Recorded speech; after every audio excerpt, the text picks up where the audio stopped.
Well, welcome to Butler Wash. We're going to take you on a little trip today down Butler Wash, the heart of the Shash Jáa unit of Bears Ears National Monument.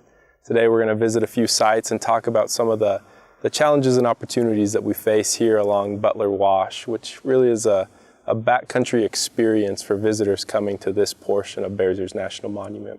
And what a backcountry experience means is visitors should expect minimal development as they come and recreate here. There's not a lot of people that they'll encounter, there's not a lot of water and things like that out here. So how can we best educate folks as they come out here and recreate and experience this landscape so that they're best prepared for what they're going to encounter? And when we say minimal development, what does that look like moving forward as we strive to find the best management strategy and approach for handling the visitors that are coming here to the Butler Wash area? And so today we'll visit a few sites like the Wolfman Panel and Monarch Cave and have a conversation of what this minimal development may look like as we try to tackle the challenges that we face here in Butler Wash.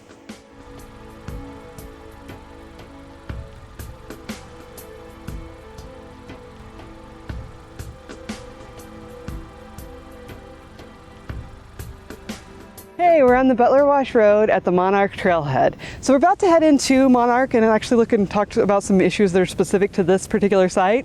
But on the way there, we wanted to talk about some general issues that we are having on the Butler Wash Road and some of our proposed solutions. We've had some human waste issues.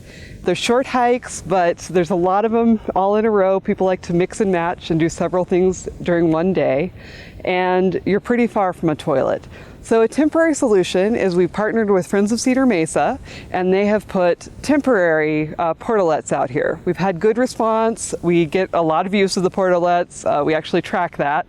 And so far, they've done a great job of keeping them clean and providing some messaging about good etiquette while you're out here.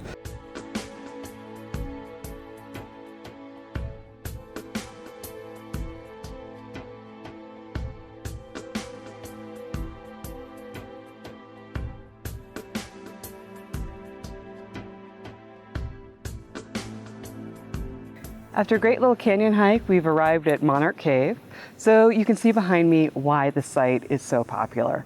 It's an incredibly intact set of structures in a spectacular canyon setting.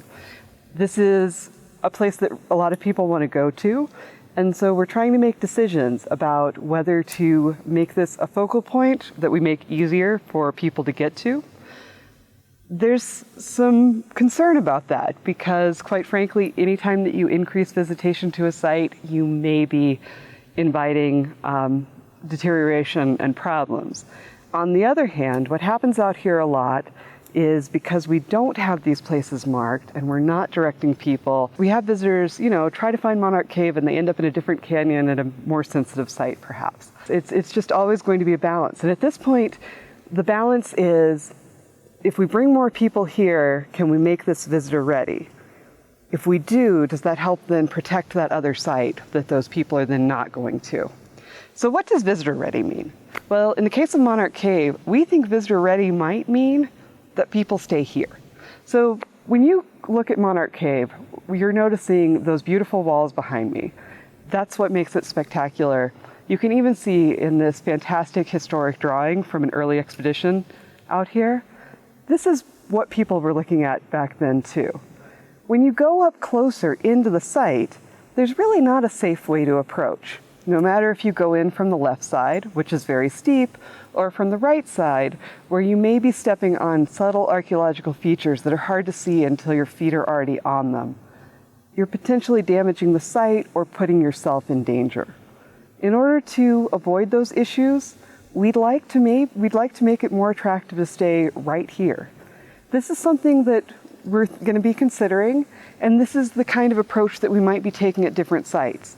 Other sites might be made visitor ready by getting closer to them, but say making a more defined path of travel for people so that they're not going over sensitive features or possibly displacing artifacts.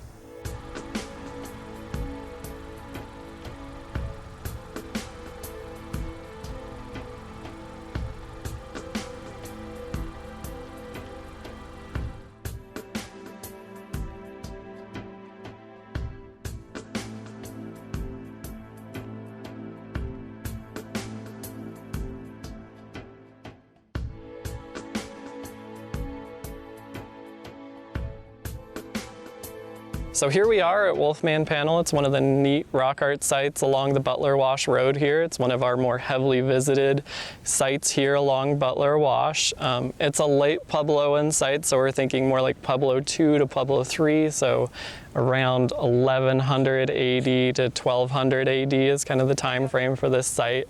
One of the unique things about this site is the Wolfman figure and where it gets its name from. So you can see the anthropomorph figure in the rock art panel, and you can see that it kind of has claws, and it's also got a lot of muscular buildup, and you can see that, and that's kind of unusual, where around here we often get like trapezoidal figures and stuff like that. So kind of a unique thing about this rock art panel.